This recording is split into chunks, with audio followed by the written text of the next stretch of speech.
can I do when I'm stuck inside you?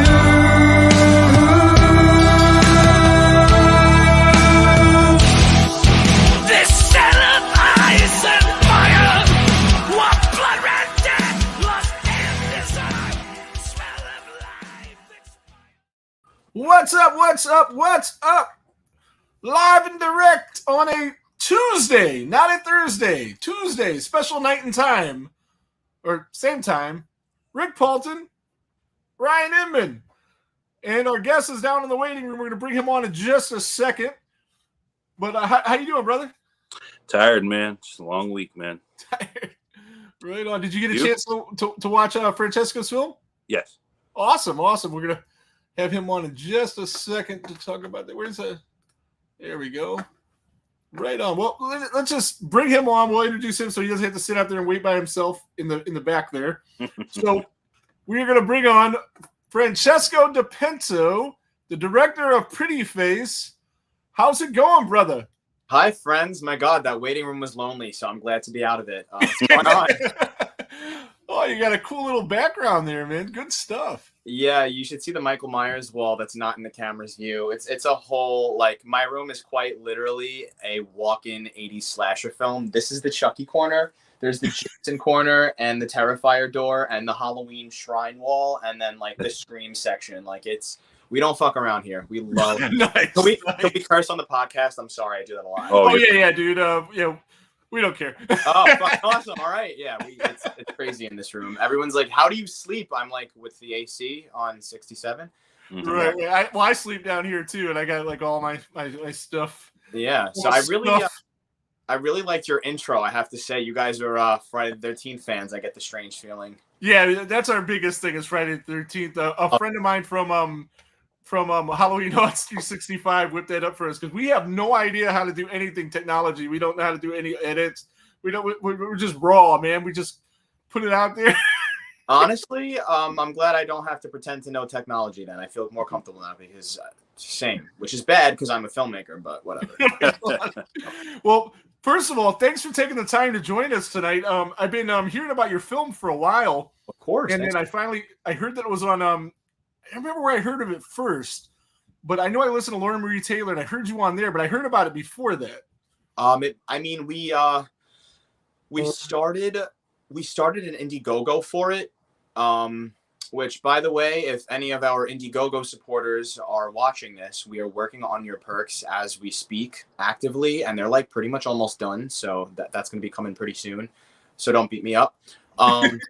And yeah, we started the Indiegogo last, I want to say, I think it was like late April, early May, and it did really well, and that got like a good amount of traction. And I mean, we did an Instagram page. We had as many people talk about it as possible, and I had gotten like a little tiny bit of recognition from being in Terrifier 2. So like I would tell the Terrifier fans about it, and I mean, word of mouth and social media is like your best friend if you use it the right way. So it was probably maybe through like an Instagram like shared post or something, because Lauren Marie had shared some stuff as well. Yeah, maybe she told us about it before the podcast because we've met her a few times now. Yeah. Because she's awesome. Yeah, she's the best. Thank you, LT. Thank you. I figured you were a friend to her because she asked the same thing a few weeks ago when she was on the show. She let one out. She's like, "Oh, can I curse on here?" It was almost the exact same reaction. Yep. That's how we are. She's like, when I was doing my research for her, I seen that she was in your film, and I was like, "Oh, that's right." And like, let me see if I can reach out to this guy and get him on. Yeah, absolutely. I'm glad you did. I love talking about things horror and filmmaking. So it all like coalesced all in one because then we, saw In a Violent Nature, and then that got us talking about her because she was in that, and then he saw, that she was in your film, and we were like, oh yeah.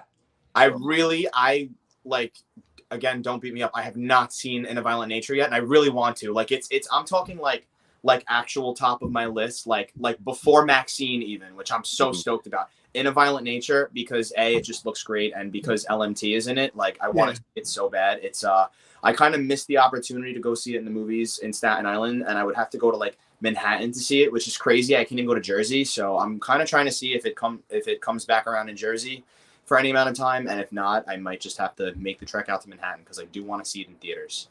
Yeah, you're speaking Greek to me, but he goes to New York quite a bit, so he knows about all that stuff. I got he just showed up this time. Oh, who is that little cutie? This is Zahn. On with the running. He just murdered a mouse about an hour ago too. Oh man! Good job, kitty. Good job. What a little cutie. Nina Yarrington's watching with us from Bloody Essentials podcast. We're going to be on her show on Sunday, not this past Sunday like I thought. Me too. Ready to go, and it's like, oh no, that's next week. I'm like, oh well, right on. We suck. That's awesome. So I don't know if you listen to them, but the Bloody Essentials. They're formerly the Dolls of Horror, and then they spun off into this new thing, and it's really, really cool. So you want to check that out. No, I mean, I haven't listened to it yet, but I have Spotify, so I'll definitely follow them. That's awesome. iTunes, all that good stuff. And we're he's just stealing the spotlight now. Like. Yeah, I mean, listen, I wanted to be the most handsome one in the frame, and he just keeps coming up and on that. So, well, you definitely had that before he right? No argument there. We're not competition for that. Anyway, shape or form. So how did you get into horror? We'll start with the cliche, how did you get into horror question. I know, my God. How did I get into horror?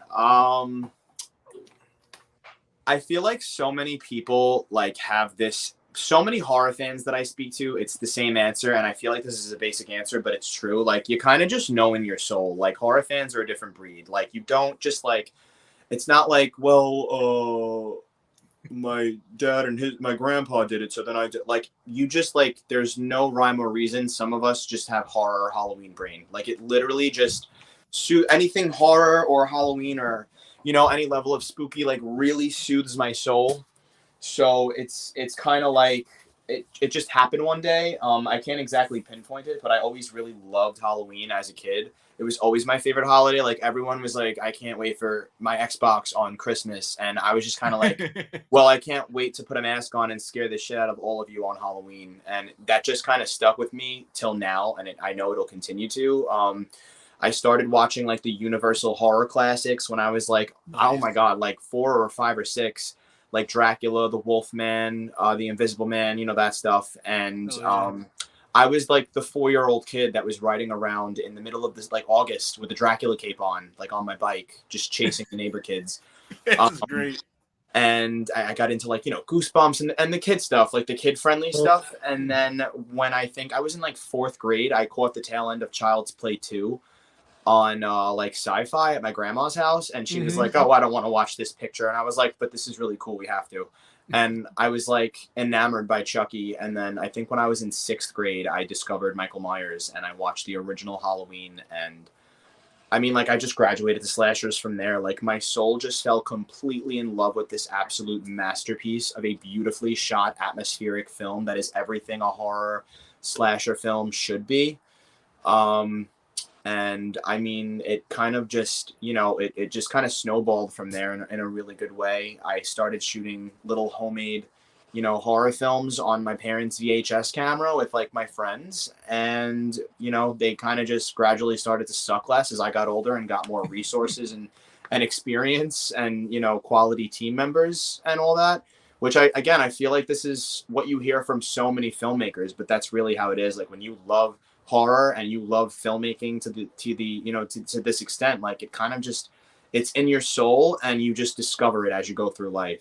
And yeah, so that's how I got into horror. Michael Myers is my holy grail. I love Friday the 13th so much, obviously, especially part 2. But my holy grail, my end all be all is Mr. Shape. Love Michael Myers. Love Halloween. Absolutely. Oh, we love Michael too. It's great. This behind me, see, I don't know if you could. This is a Michael Myers animatronic, but I just put him in the part 5 gear. Oh, that's rad. That is so rad. Yeah, it's actually a Michael Myers part 2 animatronic. That's I a would part. go phone and steal that if I could. That's so cool. Yeah, I actually I gave that to him for Christmas this year. Well, I want one too. So just my birthday is July 16th. All right. He works in closeouts at a place, and it was buried in the warehouse somewhere, and he found it. It was can I buy this? And I'm they were like, yeah, sure. That's awesome. Yeah, it's going on eBay for an insane amount of money too. 400, 500 bucks. Yeah. I mean, like, I've wanted a Michael Myers animatronic for a really long time, or not even like just like a life-size standing one, because I just think they're so cool. But I wouldn't just get like a run-of-the-mill Party City Spirit one, because like they're crazy money for like the quality, and they're not screen accurate. They look like cartoon eyes, and it's like just funny. So it's one of my long-term goal, not long-term. I could do it whenever I want, but whenever I get to it, I guess it's one of my goals to make a life-size standing Michael Myers. That would be super rad to just have in my room, and I'd never be scared of robbers. So now that one that I gave Rick, I did a little background on. It was actually a display model at a Suncoast movie place way back in the day. Okay. And it sat in a box for years in a warehouse, and I just found it. You got to send me like close-up pictures of it after the podcast. Okay. I want to see. Yeah, we're going to we've been reviewing each one of the Friday the 13th movies, and we're almost done with that. We're about to start on the Halloween movies, and when we do that, we're going to get him back into his Michael Myers getup, and then we'll send you some pictures of it. Love it. So, obviously, John Carpenter must have been a huge influence on you in making films, but any other directors that stood out to you? Oh, big time. I mean, of course. Let's see. I mean, like, honestly, again, like basic answers, but the truth. Wes Craven, like all the classic guys. Wes Craven. I love Brian De Palma. I love Rob Zombie. Nice. I don't know why I blanked on that. Rob Zombie's like one of the biggest, and I was like, oh, but yeah, Rob Zombie. I mean, I just think all of people have like their own unique style of filmmaking, and it's really so like trademark, and I love it. And I kind of try to take a little bit from each one of those. Like there are some shots where I try to have like those long, lingering single shots, whether it's a tracking shot or a really long establishing shot where you almost forget you're watching a movie. That's which is trademark, John Carpenter. And then like Rob Zombie, for example, very close up in your face handheld, which I also think is really, really cool. Specifically, like let's say like The Devil's Rejects, where the girl comes out of the hotel room and he's basically chasing her with the camera. Like I think that's so cool and so in your face, almost like a claustrophobic way. So I try to do that. I try to have my DP do that when, for certain things when I want to feel like in your face and gross and close up. So yeah, definitely those guys. Like I said, Halloween is obviously my holy grail, my favorite of all time. Terrifier 2, obviously the franchise, which I know I'm biased because I quite literally like died in one of them, but they're really great. Like, I mean, I feel like they really opened up a door to show like crazy, explicit, incredible, violent gore in movies in a way that we had kind of shied away from in the later 2000s and the mid 2000s. And I feel like Damien like Leone wrote like this movie and kind of was like, you know what, let's not pull any punches. Like, you know what I'm saying? Fuck all the censorship and all that shit. Let's do eyeballs and intestines and slashing and everything and just show it all for the gore whores. And I think since then it's really become popularized. So I was like, all right, we're gonna draw some inspo from that too, and I'm gonna write some gore into this. So yeah, there are just so many films that have influenced like so many little aspects of Pretty Face. And besides just like Halloween, like even like The Mask, we had spoken, I think, about Alice, Sweet Alice briefly. Great. Yeah, I text you about it because you had brought it up on Lauren Marie Taylor, and I'm like, yes. Let me get this. I got nothing going on. Let me get this a watch. So I got some. If it comes up, I actually know what he's talking about. Yeah, really good movie, man. Yeah, really it's movie. the symbolism in the film and like the themes and that whole children pay for the sins of their parents theme you got going. Like it really was such a well done, genuinely creepy film with a unique looking killer. And my two of my favorite masks in like horror film history of all time are the Alice, Sweet Alice mask and the Michael Myers mask. So I feel like the Pretty Face mask is like kind of like a crossover between, look at this guy, look at how handsome he is, you know? He's it's awesome. kind of like a crossover between the two, because you have the Pretty Face makeup, but then like you have the realistic, fleshy, you know, expressionless creepiness, you know? A glammed up Bill Shatner. Yeah. I mean, it's funny. This is actually like, I didn't mold this or anything. I'd love to lie and say I did, but I'm not that talented. Well, whoever did a fantastic job. I'd like to own one. I love thank it. you. So I went to Party City actually, and I bought 2 of them, and I got this mask. I think it's like I forget what the line of masks were, but I saw this really creepy mask, and I was like, "Oh, that's a creepy, fleshy, plain woman's face mask," and it had long hair and no makeup on, like it was a bare-faced woman's face mask. And I took it home. And I said, I'm going to call you Pretty Face. And I snipped the hair and cut it into like a shorter, hairstyle and gelled the hair to the side and caked the face in like Dollar Tree makeup and put lashes on it. And I said, that's my baby. And that's that. Pretty Face. I actually thought that was that was your hair in it. No, but thank you. That was real hair. Good to know. That's good to know because it kind of throws you off because that's not what my hair looks like. No, not at all. That's awesome. Yeah. So, you were in Terrifier 2. Yes. Refresh my memory. Where were you at in there? So you got killed, so I should know who you were. Yeah, no, it's okay. It was like so quick. So remember the Clown Cafe in the. Oh yeah. I know where you were. Okay, yeah. So I was on the swing and I was in the yellow. Yep, I know exactly what you're talking blown about. away. Bam, just like that. So it was arguably like 9 of the best days of my life. Great. Oh yeah, no, he's not a big Terrifier fan. I made him watch one of them to be reviewed. He just wasn't his cup of tea. I really liked it.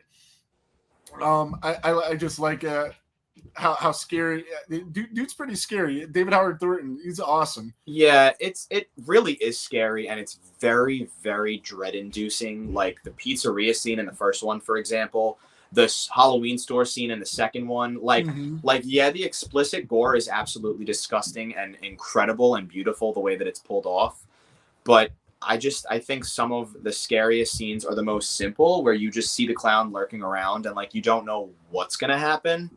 And I think that's so cool. So I definitely I like Art. I think, again, I think he's the real deal. I think he's going up on the Mount Rushmore of slashers. He's making waves. I really feel like he is the slasher of the 2020s.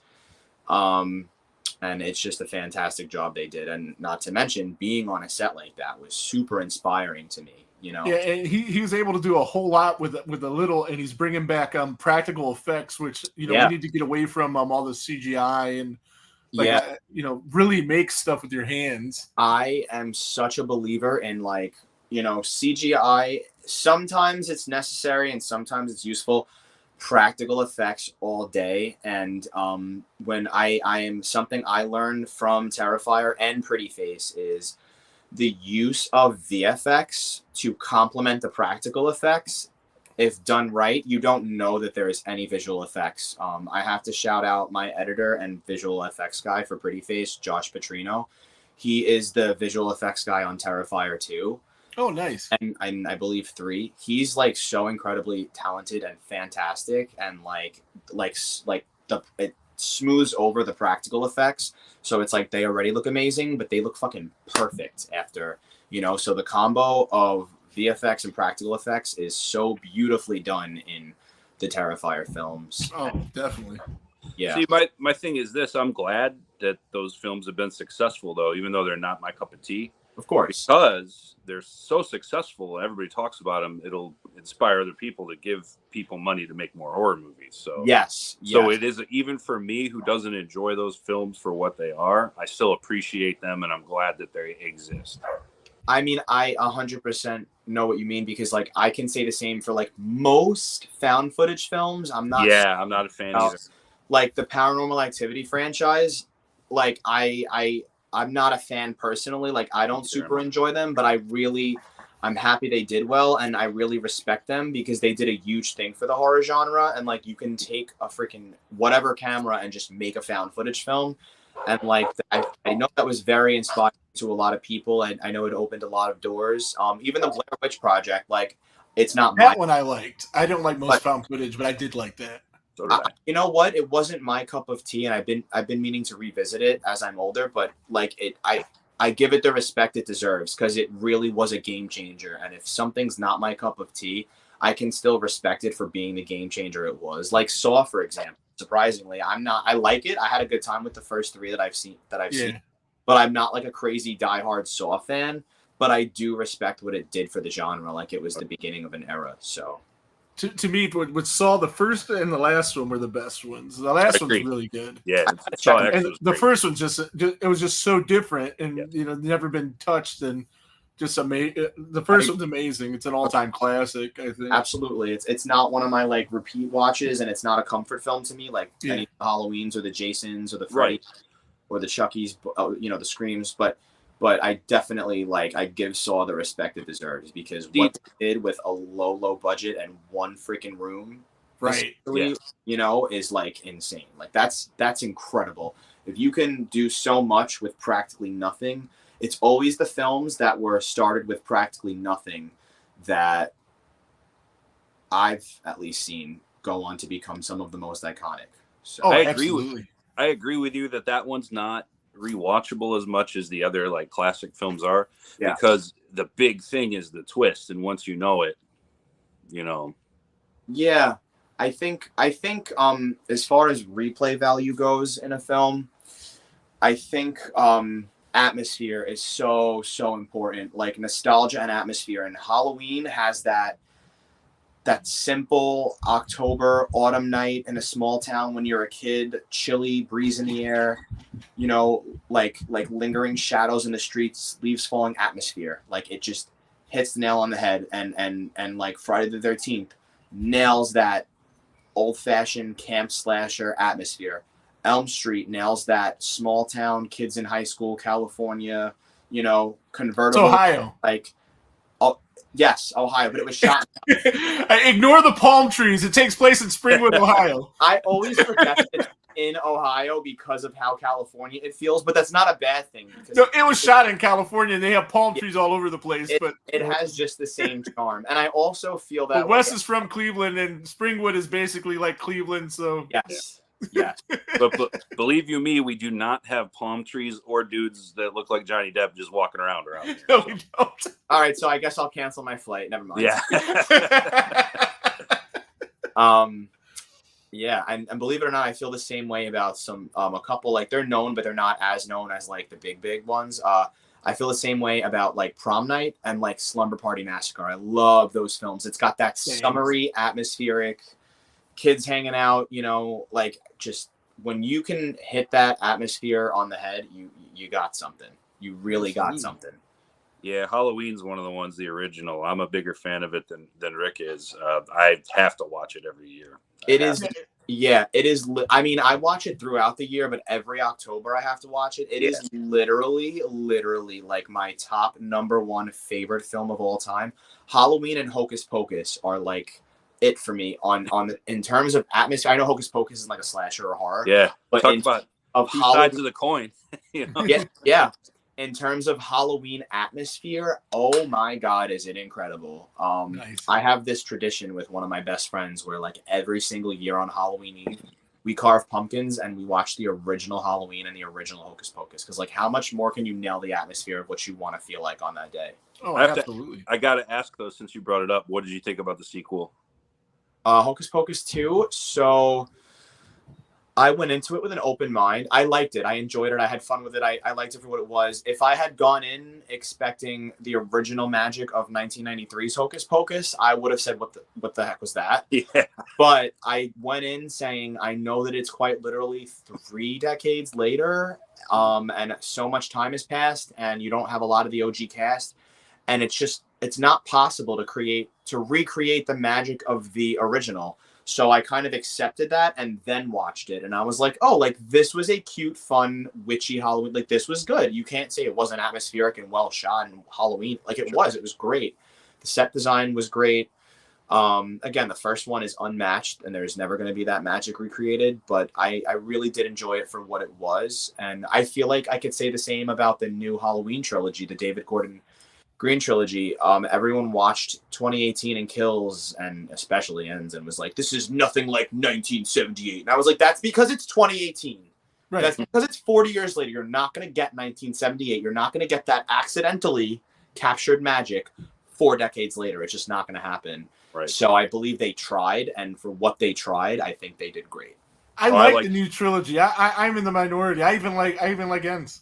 Me too. Me too. I love 2018. Kills is my absolute like favorite Halloween sequel next to Halloween 2. Okay. And Ends was great too. I had a great time with it. I get why a lot of people didn't like it, but I also appreciate what it did. And as somebody who is such a hard Laurie Strode stan, like I love Laurie. She has such a big place in my heart. Mhm. I loved Ends. See, for me with Ends, because I'm a giant Part 5 fan, Friday the 13th Part 5, hence the name of the podcast, hence Roy behind me. But I think it would have been better if it was after the trilogy. If Ends was like the final chapter in Friday the 13th and they killed Michael Myers in Ends and it was still about Michael Myers, and then they went on to the, hey, is this new guy Michael Myers the imposter Roy kind of deal. And I think that would have been cooler if it was the next movie. But I really did like it. And I like the whole trilogy. What was your favorite Halloween movie besides 78? Because 78 was your favorite, I assume. I mean, 78 to me is like, you can't really, it's not touchable. 78 is you just said in my opinion. 78 is like comparing something to like Jesus. I feel like you just can't. Yeah. So my favorite, not counting 78 that's untouchable, is absolutely the original Halloween 2. I think it's such a fantastic film. It's such a good pickup from the OG, and it's like a shift in tone, but it doesn't totally change. It's the same night. It's believable that it's the same night. It is a change in scarier than one, I think. It is absolutely terrifying, and Michael Myers looks the sexiest he has ever looked. It is so... Like, he's so dirty and shot up and just really angry and ready to fuck shit up. And I just thought Dick Warlock did such a fantastic job as Michael Myers with the robotic movements. And I think it's the most imitatable Michael Myers walk. And I think it's great. The kills, the chase scene, like, it's just absolutely horrifying. Every aspect of it. The score is amped up. It's just like they took one and were like, let's do one, but give it a bunch of steroids and speed. And that's Halloween 2. And I love it. And I actually had a really cool experience at a Monster Mania convention, which is like one of my favorite horror conventions. In March, I went dressed up as H2 Michael Myers. I did like a screen accurate painted mask and the scalpel and the bullet hole filled coveralls. And I went with my best friend, Steph, and she was Laurie. Nice. In the hospital gown and everything. And so I met Dick Warlock, Halloween 2 is the shape, and he gave me like a little lesson on how to do the Michael Myers walk. And it was like a thing, and everyone was like cheering, and we hugged, and it was like a dream come true. It was so great. He was so cool. That is amazing. It was a really great time. And then they had like a cosplay contest on the stage. And we walked up on the stage, and like she like pretended to shoot my eyes out, and I had like blood, like a little blood squib in my hands, and I put it on my eyes, and the whole crowd was like, I was doing the whole and the whole crowd went wild. Like, it was the true Halloween 2 fans were really cheering it up, so it was a really cool experience. Oh yeah, you could definitely see in Pretty Face a lot of Michael Myers influence for sure in your movements, and because you play the killer in the movie, right? Yeah, me and my good friend Scott Clausen actually as well, who is the prop master on Terrifier and Terrifier 2. Fun fact. Right on. Yeah, Scott's great. Now, I picked up right away Halloween influence in the music. It gave me kind of a Halloween vibe. Yeah, so the big influence for Pretty Face's score was definitely Halloween, A Little Nightmare on Elm Street, and It Follows. Actually, I love It Follows. It's one of my favorite. Too. So much. It is one of the best horror films to come out of the 2010s. I agree. And it's funny. The score for Pretty Face was kind of like an accident. So I met my composer Ray, who Ray Magnuski is super talented composer. Literally lives up the block from me. I was running on a jog one night, and I literally ran past this house like up the street, and they had Jaws playing on like a projector outside, and I was like, "Hi, can we be friends? Because you guys are cool." And I was like, "I'm a massive horror fan. I love this shit." And he was like, "Oh, same." And this was in like 2020 when it was like illegal to breathe on each other, so you had to do things at home. Yeah. I was like, what's your favorite movie? Like, what's your end all be all? He was like, Halloween. I was like, okay, so we just became best friends. Yeah. And we had since stayed in touch. And I had, flash forward a couple years later to last year. I told him about Pretty Face, and he was like, like, I'm in a band. I can compose like a score for you, or I could try. You could see if you like it. And I heard the word band, and like I wanted like a synth score, like the Pretty Face score. Mm-hmm. And I'm thinking It Follows. And I'm like, band. I'm thinking like drums and guitar. I was like, I mean, if you want, you can try giving me something. And I didn't think he was really going to do it. And then like 2 days later, I get like a audio note from him, and he's like, hey, this is, I came up with a little bit of a snippet for a Pretty Face score. If you want, you could listen to it.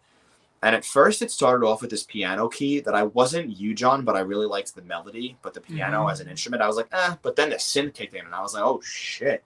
So I noted him back, and I said, hey, I love everything about this, but if you could just change the piano the piano, keep the melody, change the piano to like, I don't know what you'd call the instrument because I'm not like a composer, but I was like some synthy that you would hear in an 80s slasher movie. He goes, okay. And he sent me another snippet, and I listened to it, and I was like, I love you. This is the Pretty Face theme. And that's how it happened. So he did the score, and I literally sent him a bunch of clips. I sent him It Follows music. I sent him some Halloween music. I sent him some Elm Street music, and I sent him some music from the 2004 slasher film Malevolence, directed by Stephen Mina. It's a bit lesser known than it should be because it's really fantastic. But I sent him those 4 scores, and I said, I want chase music, I want kill music, I want a main theme. I said, go crazy. And he sent me back a bunch of shit, and I was like, wow, I love you. And then I was like, how would you feel about doing like an 80s, like a retro 80s sounding pop music song for a scene or two? And he said, say less. And he came up with 2 songs, and it was like magic. I mean, the talent, I was blown away. And I've had so many people tell me like Pretty Face was great, and there were a bunch of different aspects. People loved the kills, the acting, the cinematography, but not one person has complimented me so far and not brought up the score. The score is great. The score is great. I mean, the whole thing is great. I think it was my favorite thing about it, actually. Oh my god, Ryan's been in bands, and he plays music. He's a singer in a death metal band. That's awesome. Was in another life. No, but that's. But he's always noticing music, and that's always a big thing to him. Listen, that's so good to hear. And honestly, like, music is the heart and soul of a film. I think John Carpenter said that actually, and it really is, because I've seen so many films that like, I'm like, this movie's actually not the best, but the music is so good that it makes the movie so good and has atmosphere and replay like value. And then I've seen movies where I'm like, this has so much potential and could be so great, but the score is horrible. Like, it's the saddest thing in the world. Yeah, I think that's what makes Carpenter who he is like him being a musician, and just the atmosphere and the feeling that you get of the way the score is.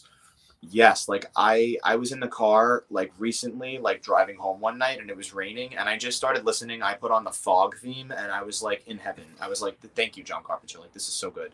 Sarah. That's awesome. So, is there any plans on getting this movie turned into a feature? Absolutely. Because that's what we need. We need more of this, because in the 10 minutes or 12 minutes or however many minutes it was, we didn't really get enough of why Pretty Face was doing what he was doing and things like that. But I mean, hey, I'm so intrigued by the character, though. That's the point, for you guys to say, hey, we want more. We want to know things, and I can say, okay, well, here's the Indiegogo for the feature if you want to know. Hey, we're definitely donated as soon as it goes up. I'll tell you that much. Thank you. Yeah, I mean, listen, it's a little bit of a ways out. Like, the script is still in development. I basically know what's going to happen. There are some big decisions I'm making in regard to how much I want to give away, and like I really was thinking in my crazy thinking a million steps ahead brain that I wanted to make a Pretty Face trilogy, because I do love a good trilogy, but I feel like the Pretty Face story could truly be wrapped up in 2 films. Like, I feel like the Firefly trilogy, for example, it was so good with just corpses and rejects. Mm-hmm. And 3 from Hell's great, and I'm glad it exists, but it like wasn't necessary.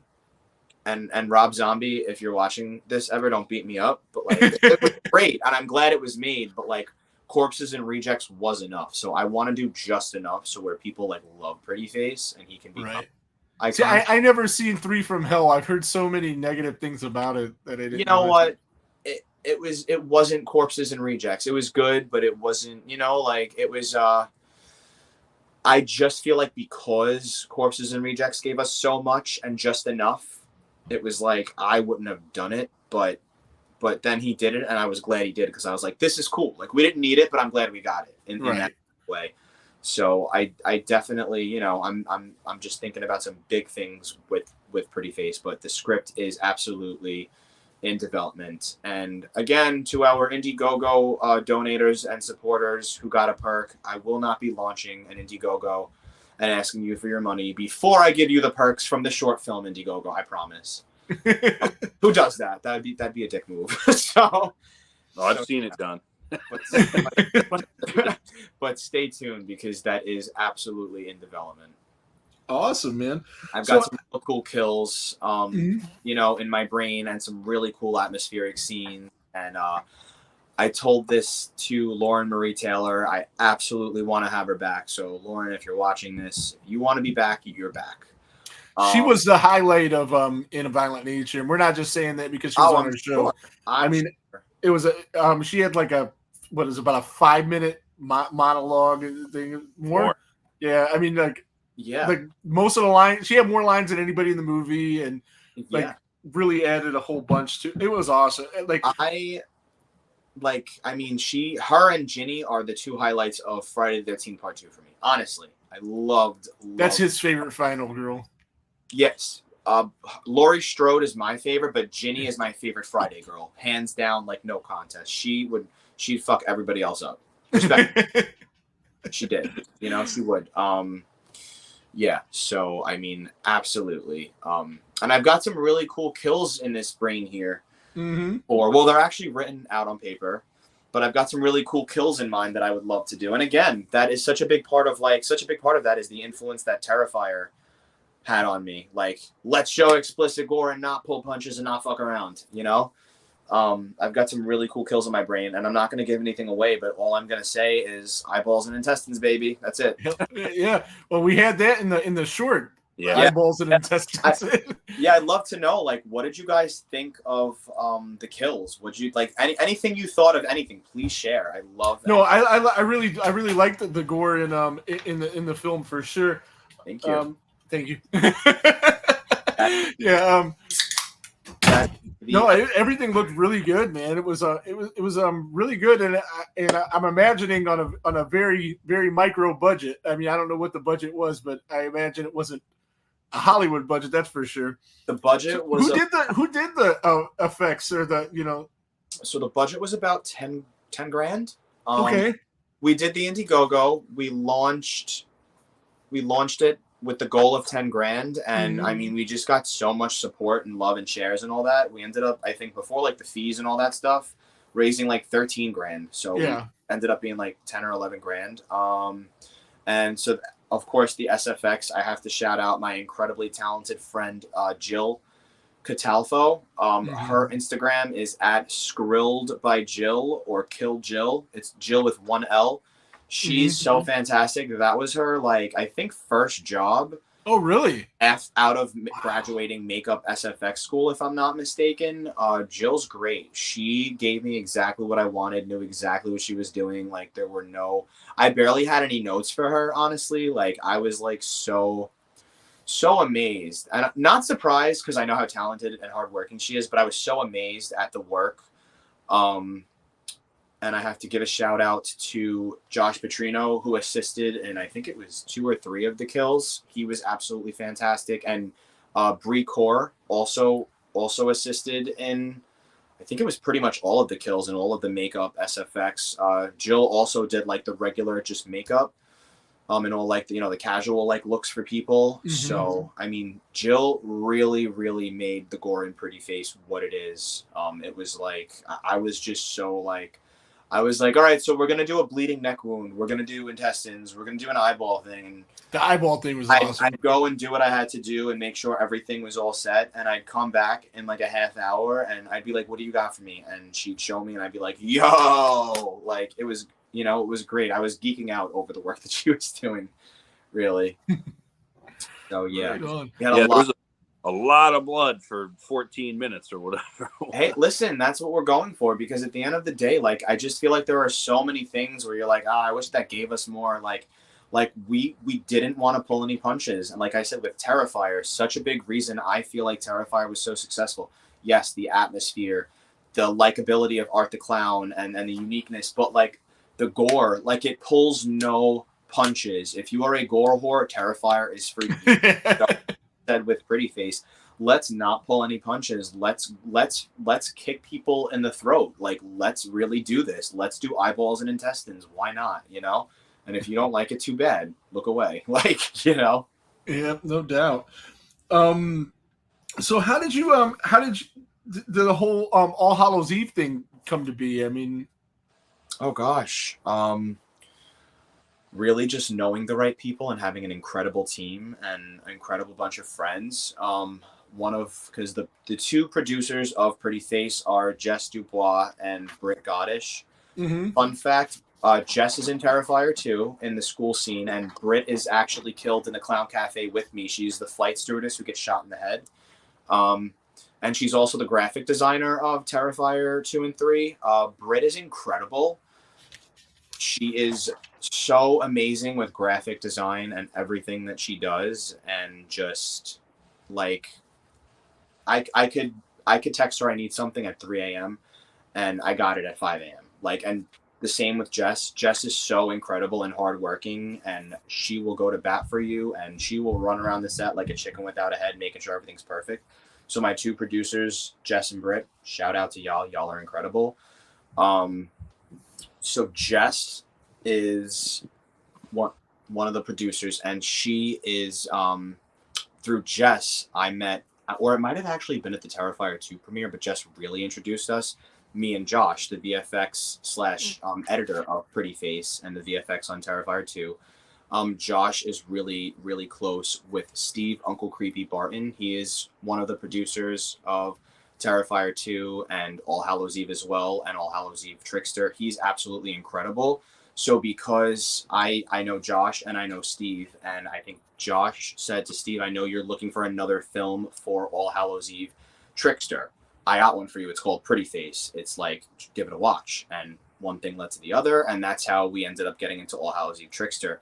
And Steve does this really incredible thing where he's like, I want to give filmmakers who have never really seen light of day at that capacity a chance to be like on something streaming and real and not just run the festival circuit and have that chance, like, you know.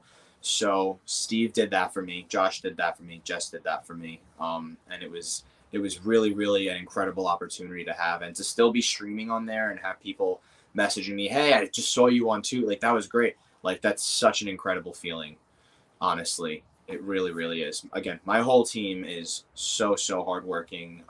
Another fun fact, the DP of Pretty Face and the co-director, Faye Johnson, is also in the Clown Cafe with me and dies. So a lot of Terrifier 2 people are involved in Pretty Face, and he's fantastic. He's one of the most hardworking, incredible DPs that I've ever seen, running around like a chicken without a head to make sure that Pretty Face looks as great as it does.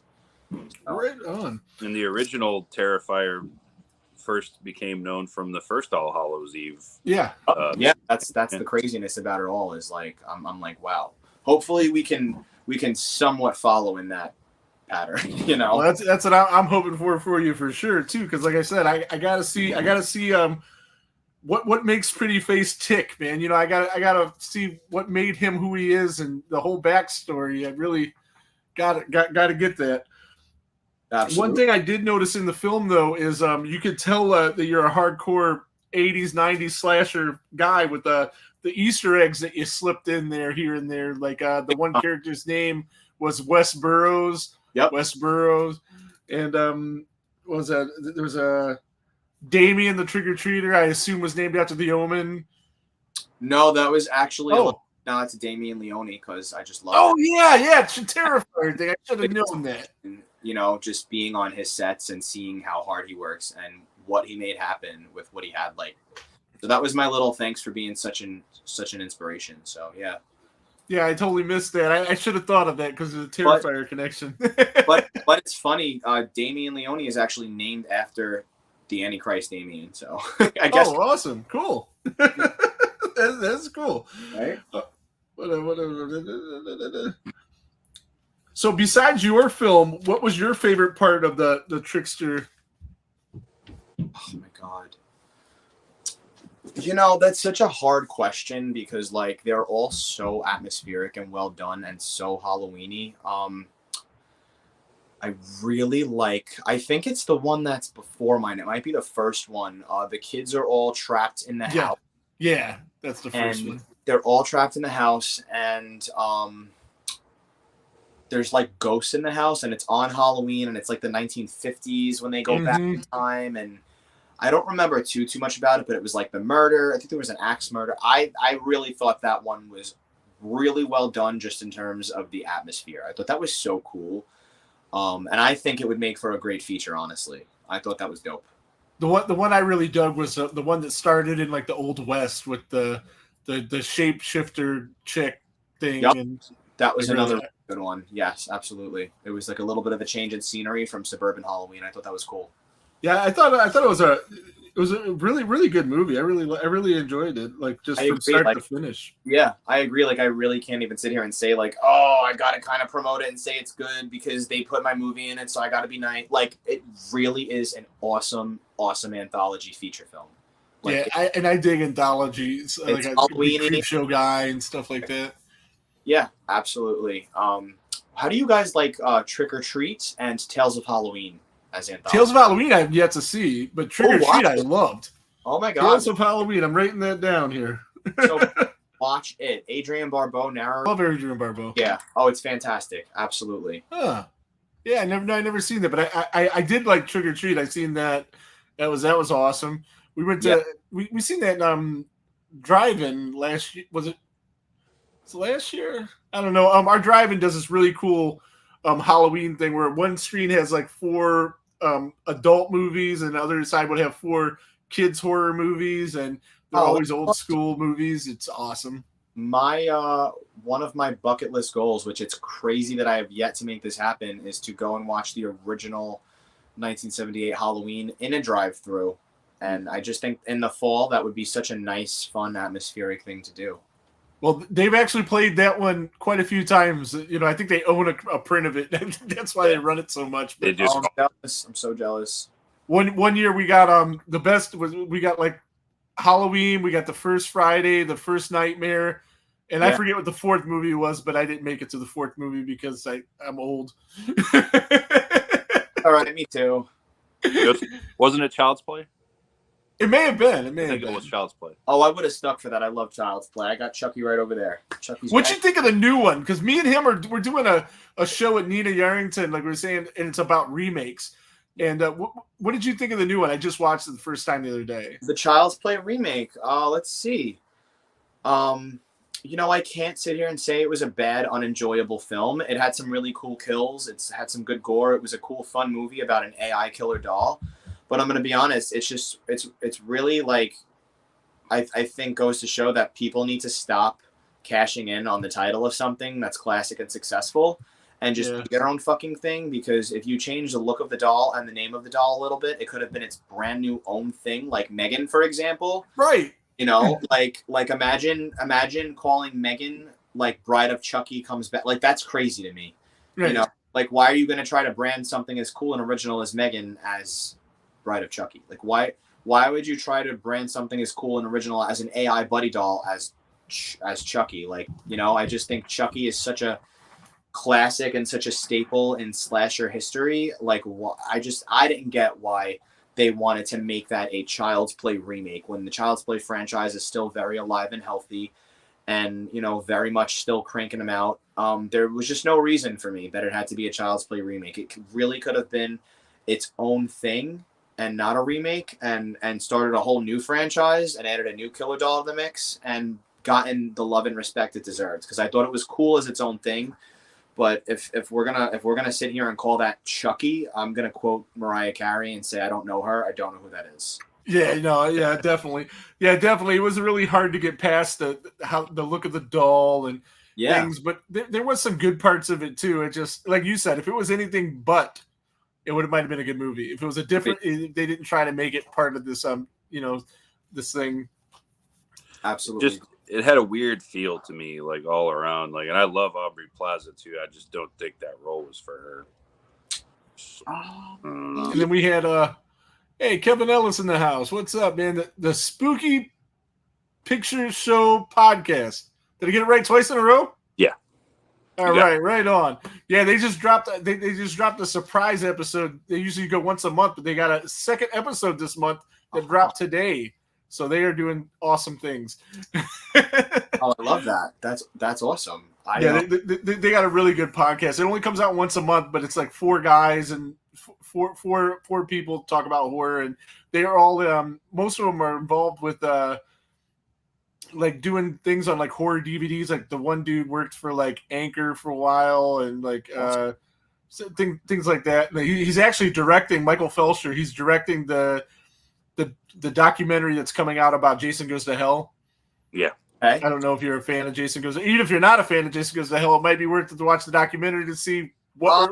I'm not a fan. It's a guilty pleasure, honestly. It's ridiculous. It's fun. How do you not love it? How do you not have fun with it? If you want to, again. It's his least favorite movie of all time. You know what? If you go in, and I really feel like, listen, like respectfully, like the first 4 Jason films or Friday films are untouchable. Part 1, I feel like, is like the OG. You can't go wrong. And it's got that low budget campy slasher feel, like to the nth degree. And then part 2 is where I feel like it really found its footing. Part 3 is a lot of fun and cool in 3D. Ooh, ah. And then you get part 4, the final chapter, which is, if I had to show a person the quintessential Jason film to really say, this is what a Jason film is and should be, I would say the final chapter, bring it on. The final chapter is awesome. That's literally what I said when we reviewed it long form. That was my closing thought. Yes, absolutely. Like almost word for word. Excuse me, allergies. Oh my god. Absolutely. If I die on this podcast, I'll be so mad. We can't have you doing that. It would be fitting though, right? Podcast about horror. But yeah, it was. I would definitely say. And I like part 5. It's grown on me. I don't love it, but it's kind of like it's sad. It's kind of no fault of its own because the MPAA just butchered all the gore, so you didn't get what you got in the first 4. 6 is awesome. 6 is cool. It's goth, campy as fuck. I actually met the director very briefly at a horror con, and I was like, dude, part 6 is fucking awesome. And he was like, oh, thanks. He was really, really sweet. Tom McLaughlin, right? Yeah, he's really sweet guy, yeah. Fucking cool. And then 7's fun and ridiculous, and 8 is fun and ridiculous. 8 is bad. 8 is really bad. But again, I watch it still. Don't get me wrong. And there's some things I do like about it. Jason X as well, ridiculous and fun. We like that one. Jason X will be reviewing on the podcast on Thursday. Actually, that's the last one because we didn't do them in order. We started with like the odd numbers, and then we just after the second or third odd numbers, we got to finish all the odd numbers before we do the first numbers, and we went back and it was all over the place. So when we finish that up on Thursday, we're gonna do Jason X, and we really like that. What do you guys think of Freddy versus Jason? I don't like it as a Friday the 13th movie, but I do like it as a Nightmare on Elm Street movie, if that makes sense to you. I do get what you're saying. I would say I love it as either, but I love it as its own film. I absolutely adore that film. I think it is loaded with atmosphere and great cinematography and lighting. The red, blue, and green lighting we get throughout that whole movie is just fantastic. And I think it feels like a Halloween film, not Halloween franchise, but like Halloween. Yeah, like it feels like something you watch on Halloween, and you can get away with it. I think it's awesome. Yeah, it's not my least favorite, but it's not one of my tops either. Like I like a lot of things about it. I like the final girl. I liked her a bunch. She was really cool. Yeah, she was good in that. Lori, she was good. I don't like the whole Jason being afraid of water thing was ridiculous.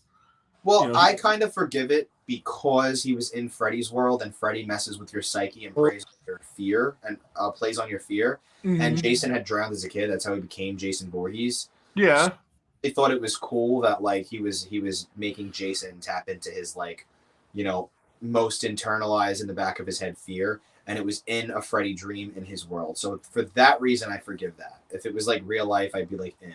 But then you literally see Jason go into a lake and still fuck shit up. So I was like, all right, this is cool. Yeah, he did. He did. Yeah, it was okay. It was okay. I liked it a lot better when it came out than I do now. When we got to that, when we reviewed that one, I thought I was going to like it a lot more, and then when we watched it, I was like, this has got a lot of problems. You graded it higher than I did because I can't stand Ronnie Yu. So Yeah, Ronnie Yu. Oh, I love him because Bride of Chucky. I love that movie. Well, that movie's great. But Well, he did some things during the course of making Freddy versus Jason that we didn't like. Where he was trying to force what's her name to do the nude scene, and there was some Catherine Isabel.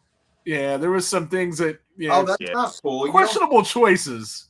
You He don't tried do to. that. He basically, long story short, tried to bully her into doing a nude scene that she didn't want to do. So I'm just gonna say that I didn't know that. Yeah. So I'm actually that's gross and Yeah. predatory. So Catherine Isabel, I'm so sorry you had to go through that. If you ever hear this, that's horrible. Ronnie Yu, shame on you. It's when you have a bunch of talent and shitty character, that's really sad to me. Yeah. Mhm. So if that's true, that's gross. It's out there. Or can did she end look up that doing up. it? It's out there. So Did she have a body double, or did she end up doing it? She ended up having a body double. body double. Well, good first of all, and And she stuck to her guns. Yeah. That's no good, as she should. That is so trash. You don't do that to a person. I would never. Oh my god, that's awful. And she had a non-nudity clause in her contract too, so it's not like she backed out of doing anything. Yeah, and even with Pretty Face, for example, like we have the makeout scene in the beginning. Like you got to make sure people are comfortable and okay with what you're asking them to do, and if they're not, like you got to figure it out. You can't just be like, well, do you want to be a star? So yeah, no doubt, dude. That's what's going on. That's like some Weinstein shit. yeah. I don't respect that at all as a filmmaker and as a friend and an ally to women. Like you don't treat people like that. That's just disgusting and Don't treat immoral anyone and predatory and greedy, and I could go on, but let's not make this about negative bullshit. Yeah, for sure. But you guys get it. You get how I feel. Right on. I think you pretty much answered all my questions. You got anything, Ryan? Well, basically, he answered the things I asked, mostly about the music. I was just so curious about because it really drew me in right away. It gave me the Halloween feel, and I just really enjoyed the score. Seriously, thank you so much. That is again like my composer did it. I didn't do it. Like I don't have that. I don't possess that talent to make a score. That's Neither do I. Really, really, really fantastic, hardworking guy. Knew what I wanted from the jump, hit the nail on the head. I think like one note for him was like, make that piano a synth and then add a and that was like my whole note for him.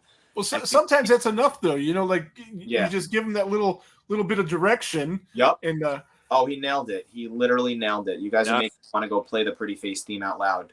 You get funded for a feature, or when you do, because I think you will. Definitely bring him back. Oh my God! Ray. If you see this, you watching this, you're stuck with us. If you think you're getting away, there's going to be murder on the dance floor. Because no. So yeah, I really, really, really am proud of that score so much. And everything, everything about it, everyone in it, really just fantastic team. I know I name dropped a few people because it came up in the podcast, the subject of what it was, but I'm not even going to name drop anybody else because I'd be afraid to miss even just one person if I name dropped intentionally. So, I mean, everybody knows what a part of it they were and how much they helped. Like Pretty Face really was a testament to like, it really does take a whole fucking village. Like the smallest thing is actually the hugest thing. And I really, really think that everybody just really came through and showed up and showed out and gave their 110%, 110% of the time and just pulled their weight. And it really shows, in the final product. I want to ask you guys, I have two questions. Sure. What is your favorite kill in Pretty Face? The eyeball. The first eyeball deal, yeah. without a doubt. Okay. Yeah, probably is, yeah. Yeah. Right off the rip, whoa, hello. It wasn't really well. It led to a kill in the beginning when the couple are in the car and the guy goes to take a piss and it's like you better be dead. Yeah, I like that line. It was. Yeah, I mean, that line popped me. It's so funny. What's taking you so long? You better be dead. I was somewhat unsure about the eyeball thing, but I've gotten enough good feedback on it where I'm like, all right. And it is over the top and not super realistic, but I think it fits with the campiness of the film. Yeah. Well, the 80s slasher vibes that you were going for. Yes, sure. And it's that you better be dead.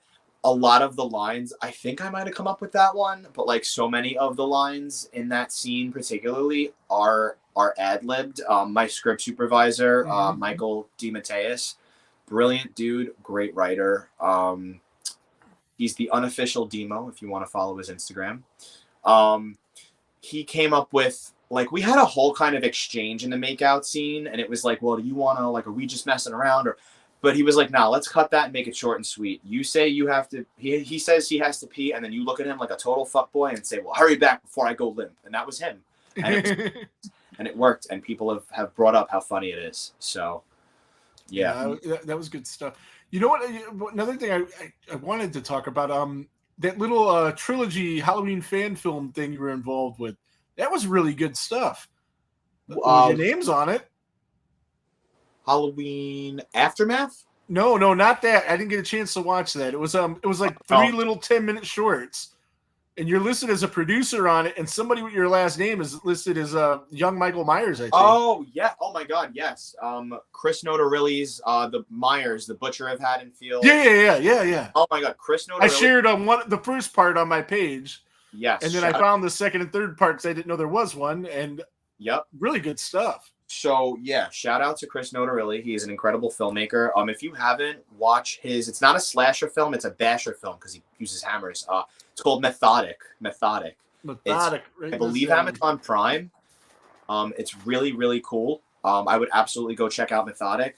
Methoddic. Yeah. That's the way I spelled it. Yeah. Yes. I mean, it's, I just want to make sure that it was, it was clear and all that. But Chris is fantastic. I was like, oh my God, I was like 13 or 14 looking up Halloween fan films on YouTube, as I did and still do. And I watched his fan film Halloween Season, and I just thought it was so simple and well done and what a Halloween fan film should be, because it was like the Shape just going after people because he wants to. Mm-hmm. And I messaged him on Facebook, and I was like, hey, dude, I'm a huge fan of your Halloween fan film and the other ones that I've discovered through that. I loved Halloween Season. I'd love to work with you if you ever need anybody for a film. And this guy got back to me, and I was like, oh, my God. My little 13-year-old self geeked out. And he was like, I actually need a kid to look like 6-year-old Michael Myers for a flashback film I'm doing called Myers, Rise of the Boogeyman. Yeah. And I was like, my little brother Vincent is literally 10 and looks 6 and looks like Michael Myers. They have the same haircut as Will Sandon when he was 6 and he did the 78. And he was like, all right. So I asked my brother about it. He was like, sure, that sounds cool. And he's actually a really good actor, a really good kid actor. So he was good. He was really good in it. Yeah. At first I thought it was you, and then I looked at it again. I was like, oh no, that doesn't say Francesco. So that's probably like a little brother or something. It is my little brother, and my parents drove us to Cranford, New Jersey, and we shot it. I think it was over 6 hours, maybe even less, because Chris gets shit done I've ever seen, no one I've ever seen, and he put it on YouTube, and it was absolutely such a great job, and I was just enamored by how well the atmosphere was done, and it was like a perfect little prequel to Halloween 1963. And then he came out more recently after this trilogy with Myers, the Butcher of Haddonfield, the Monster of Haddonfield, and the Nightmare of Haddonfield, I think. Oh, there's 4 total? It's either 4 or 5. I only found 3. Go on Chris's YouTube, Blinky 500 YouTube list, and check out the Myers playlist, because I mean he kills all of them. He kills it every time. Hell yeah! Awesome job. Right on. Yeah. All right. Well, that's pretty much all I got for you. Like I said, you got anything else, Ryan? before we cut loose, why don't you tell our followers where they can follow you? Oh yeah, I always forget that part. Yes. So the official Pretty Face Instagram is at one word at Pretty Face Slasher. So please follow that Instagram. Tell your friends to follow. Tell their friends. Shout us out at Pretty Face Slasher. And my personal Instagram is at Francesco _Pretty Face. So give me a follow. Check me out. Tell me that I'm funny and I look good on all my posts, and that you love Pretty Face. And yeah, and that's pretty much it. Is I'm really more active on Instagram. So please. Yeah. Okay. Yeah. I'm hardly ever on Instagram. But I'm gonna follow you over there. Oh, Ryan dropped out. Something happened to him, but we'll see what happened to him in a minute. Did Pretty Face get him? Pretty Face might have got him. But again, man, I want to thank you so much for taking the time to come on. We've been going for about a little over an hour. We usually only go for about an hour. But it was a great conversation. Really enjoyed talking to you. And as soon as you guys start the Indiegogo, you let me know. I'm gonna put it all over my page, and me and Ryan will donate to it, and all of our friends will, because I got to see what happens next. I think he's back now. I got to see what happens next with Pretty Face. We thought Pretty Face got you. Yeah, we did, but you got out. You made it for now. So I get to survive till the sequel. Is that what you're saying? That's it. Hey, please don't kill me, Mr. Pretty Face. I want to be in the sequel. All right, Francesco, but I'm going to get you out of here. Thanks again for coming on, man. And this will be up on iTunes probably tomorrow. Tomorrow. Like, it's like 3 clicks of a button to make that happen. And I'll probably be able to do that tonight. But it's on YouTube right now because it's live, and Facebook. And thanks, man. Thanks for coming on, man. Definitely. It was really a good time having you on. Absolutely. Thank you so much. Please send me a link to your YouTube channel, because I don't know if I've subscribed yet. So I have to do that. Okay, I will do that. Yeah. Awesome, man. Thank you. Appreciate that. Much. Thank you, guys. Seriously, it was an honor to be on. I will talk Pretty Face and horror till I'm fucking blue in the face. So thank you guys so much. You guys have been absolutely fantastic and wonderful to talk to. So. Right on, man. And we'll have you back on as soon as you get the Indiegogo going. We'll pump that out, and we're definitely going to donate to that as soon as it's open. Thank you so much. Seriously, that means the world. Thank you, guys, and stay pretty and stay scared. All right, brother. All righty then. Oh, what are you doing back there? You got fireworks and shit. What the fuck? It worked. My double thumbs up little thing. Oh yeah, when you did. Oh yeah. You like that? Donald found that on he was on here when we were trying to do the wrestling thing. Yeah. And he did a thumbs up or something, and it did something on the screen. He was like, "What the hell?" Oh yeah, it was cool. Fireworks. That was pretty cool, man. It was a good time.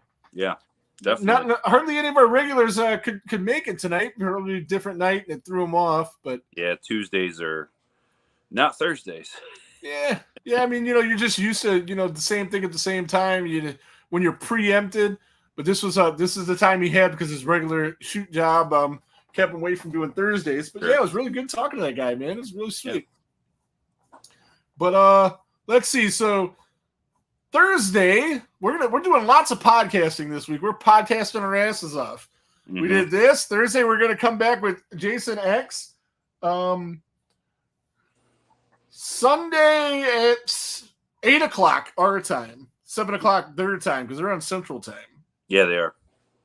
We're going to be recording with Nina, who was here for a second. Nina. Well, two of them are on Central Time. One of them, I believe, is on Mountain Time. Oh, well, one of them's in Arizona, so their time's different than the rest of the country, depending on, because they're the only ones that don't do the stupid daylight savings time. So, sometimes it's this time and sometimes it's that time. Yeah, that's where Jamie's in Arizona and the other two are in Chicago. Right. We have Ohio TerraCon August 16th and 17th. It's not too far away. Make sure you guys get your passes for that. And just so you know, Zach never took down the discount code. So Big Bob still works to give you a discount. I don't remember how much of a discount, but it was significant because I grabbed some tickets for our friends on Bloody Essentials. And I was just thinking, like, let me pop in this Big Bob code and see if it still works, and it did. So we got them covered for that. But, yeah, so if you guys are wanting to come out for that, please come out and see us. It's going to be fun. Gonna be gonna be a blast, man. I still don't know how we're gonna do what we're gonna do. Oh, I got But- ideas. Yeah, I mean, I'm talking about the whole recording of it and Yeah. shit. Well, I might have to sit one of the kids there with a fucking iPhone, but we'll get it done. it's gonna. Yeah. Well, I still got the laptop, so we can take that if we need it. I don't know if we're gonna have microphones there. no, I'll get like a PA system. I can borrow that from somebody, I'm sure. I have one. Oh, okay. We'll figure it out. See, we don't get too inside baseball in here, but Rick does most of the work on this show. I just show up and talk pretty much. However, I have a feeling when it comes to live performance, those roles will probably reverse a little. Yeah. Oh, yeah. Because I have never done anything, and you Right. have toured Right. and played in front of people. Yeah, Yeah. I told Nina. I said, if I get you these tickets, you no matter what you're doing at this con, you have to be there for our live thing, so we can at least pretend. If nobody else shows up, we'll at least have you three there. So we're not talking to the wall. No, But- we're local. Some of our local people better show up and show Yeah, they out. better, goddammit. You know what? I've been going to concerts and buying T-shirts and all this shit for fucking 40 years. It's time to pay me back, guys. It's time to pay me back. Show up. Just come into the room. Pretend you give a fuck about what we're talking about. Should be fun though, man. I mean, I'm looking forward to it. I just don't know how it's just gonna go. We'll figure it out. Oh, it's gonna go. It's gonna go. Yeah. And hopefully it goes good and we can do it again and again and again. And Yeah. that'll be sweet. So I just thought about too, and we're taping. Well, we already did one. We're doing another live one, and taping one on Sunday. Dude, we keep doing podcasts and didn't you just do an appearance last night? Did I? Did you? No. I don't even know what last night was. I was just listening last night. Oh, That it's was a a Death couple Curse. weeks ago. Like a week or two ago, I was on Death Curse Society. You keep doing that many shows in a week, man. You start calling you fucking Conrad Thompson around. Right? I know, no doubt, right? Oh, you know what I wanted to do today? Is I didn't get time to plan it, but I want to do a run-in on the kids podcast since I still control the podcast. Yeah, might as well. You're on 7 of them already in a week. Since they go live on Wednesday, they'll just get a notification that they're going live on a different day, whatever it is. And I'm gonna make, if I can get Eric to do anything, it's how hard that is. Do the whole day enchilada wrestling podcast logo, but spray paint the NWO over it, and come in with the NWO music, and we're taking over. That'd be hilarious. I need a bandana and a toothpick. Yeah, something, man. It's a string. Too sweet. Yeah, it could be fun. Tonight at 9:10 on the Facebook and YouTube, I just got a notification here. Where to go? I have a live video scheduled to begin at 9:10. Haunted Hour. Jared and Terry Haggerty are going to be on there for Halloween 365. So go on and support them if anybody is listening to the sound of my voice at this moment. I got an alarm set, so I'll make sure to go on. I was going to go back out. I was going to go watch Dirty Dancing at the drive-in tonight. But I didn't work enough to make enough money to go to see Dirty Dancing. By the way, I don't know if you've seen, but this is the shirt that you got. Yeah, I have one for you over here. Oh, I got, yeah. Really sweet. I like this the coffin dummy Jason over here. Mm-hmm. Yeah, they knocked it out of the park. I think this was Gutter Garbs. I like Might have been Fright it on Rags. screen. I'm sure in person it will look even better. Yeah, no, they're sweet, man. I got that, and a Fulci shirt and a Toxic Avengers shirt that I figured I'd wear to one day of the con since the cast of Toxic Avengers is going to be there. Yeah. The Fulci shirt was awesome. What did I see? I was watching. Today's the anniversary of The Thing. Did you know that? No. It is. I don't know how many years because I don't feel like doing the math, but Is it 1982? yeah, I think so. So was that 42? Yeah. All right. I added some numbers up. Good.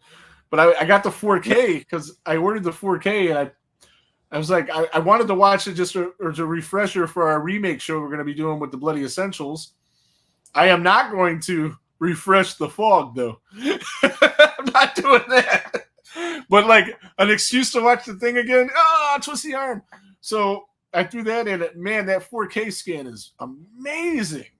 There's only one on the list of all the ones. I won't say what everybody said, but I need to watch still, and I have 5 days to do it. So right on. I'm like, Well, I don't think anything's secret, because it's all going to be on there. But I know. But I'm like, House of Wax, I watched. Did you watch that? Yeah, I've seen it already. That really surprised me. I watched it out of morbid curiosity when it was new, just because Paris Hilton was in it, and I'm like, she wasn't really? bad. She wasn't bad. It wasn't great. She wasn't great, but the movie was really cool, man. I really liked it. I liked her other movie better. What's her other movie? I believe it was called One Night in Paris. Oh yeah, yeah.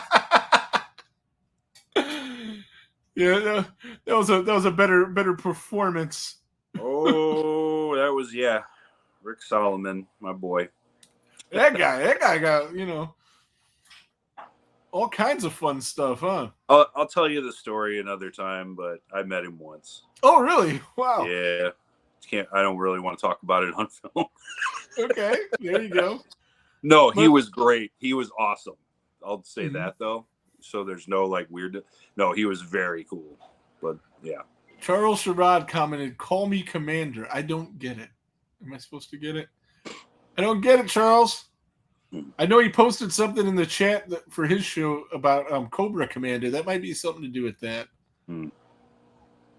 He's going to be doing on Thursday, because he's taking off for 4th of July as well. He's going to be doing on Thursday a couple Tales from the Crypts episodes. He did Creep Show last week.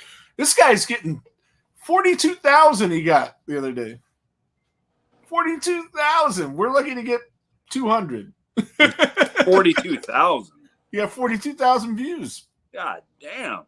Yeah. This guy's doing big things, man. That's on awesome. the Rumble app. Yeah.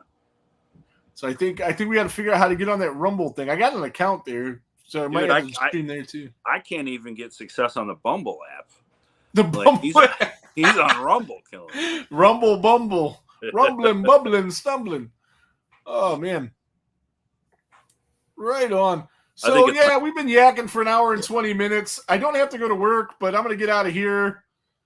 And yeah, I'm gonna eat dinner at super late and then go to bed super early and go to work super early again because my fucking inventory is on Thursday.